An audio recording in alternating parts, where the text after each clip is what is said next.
Farmer குடும்பத்தில் ஒரு சாதாரண பையன் எப்படி டபிள்யூடபிள்யூஇலையும் யூஎஃப்சிலையும் சாம்பியன் ஆனார்ன்ட்டு இந்த வீடியோவில் பார்க்க போகிறோம். பீஸ்ட் என்று அழைக்கப்படுற ப்ராக் லெஸ்னர் 1977 டகோட்டாவில் பிறகுறாரு. ஒரு ஃபார்மர் குடும்பத்திலேருந்து வராரு. தன்னோட லைஃப்பை ஃபார்ம் வேலை பார்த்துக்கிட்டு தான் ஸ்டார்ட் பண்ணார். அதில் அவருக்கு ஹார்ட் ஒர்க் டிசிப்ளினாக என்னன்ட்டு லேர்ன் பண்ணார். ஸ்கூல் ஜேர்னியில் தலைவனுக்கு ரெஸ்லிங் மேலே பயங்கர இன்ட்ரெஸ்ட்டு. ஸோ அதை ட்ரெயின் பண்ணி 2000 NCAA டிவிஷனில் ஹெவி வெயிட் சாம்பியன் ஆகிறாரு. ஸோ அதுக்கப்புறம் 2002 டபிள்யூடபிள்யூல கான்ட்ராக்டில் சைன் பண்ணி ராக்கு கூட சண்டை போடுறாரு. யங்கஸ்ட்டு சாம்பியன் இன் டபிள்யூடபிள்யூ ஆகுறாரு.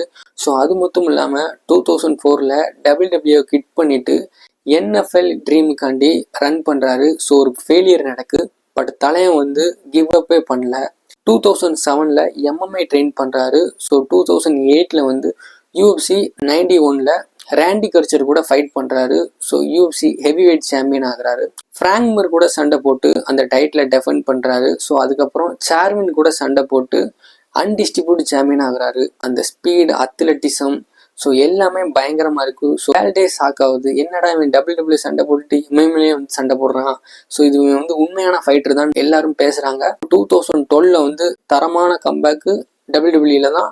ஸோ அண்டர்டேக்கர் ரெஸ்ட்ல்மேனியா ரெக்கார்டு 21-0 இருந்துச்சு. ஸோ அதை பிரேக் பண்ணுறாப்புல. டபிள்யூடபிள்யூல பெரிய நேம் ஜான்சினா, ரோமன் ரீன்ஸ் அந்த மாதிரி பிளேயர் இருந்தாலுமே பட் தலைவன் வந்தாலே ஒரு பெரிய ஈவெண்ட், தனி திருவிழா தான். ஸ்கிரிப்ட் இல்லைன்னா தலைவன் எல்லாத்தையும் போட்டு பொழந்துருவான்ட்டு எல்லாத்துக்கும் தெரியும்.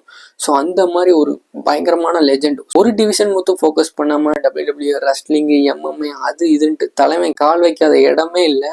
தலைவனோட லெகசி என்றைக்குமே ரிட்டையர் ஆகாது. ஸோ பண்ண சம்பவம் அப்படி. Thank you for every thing channel. Next வீடியோவில் சந்திப்போம்.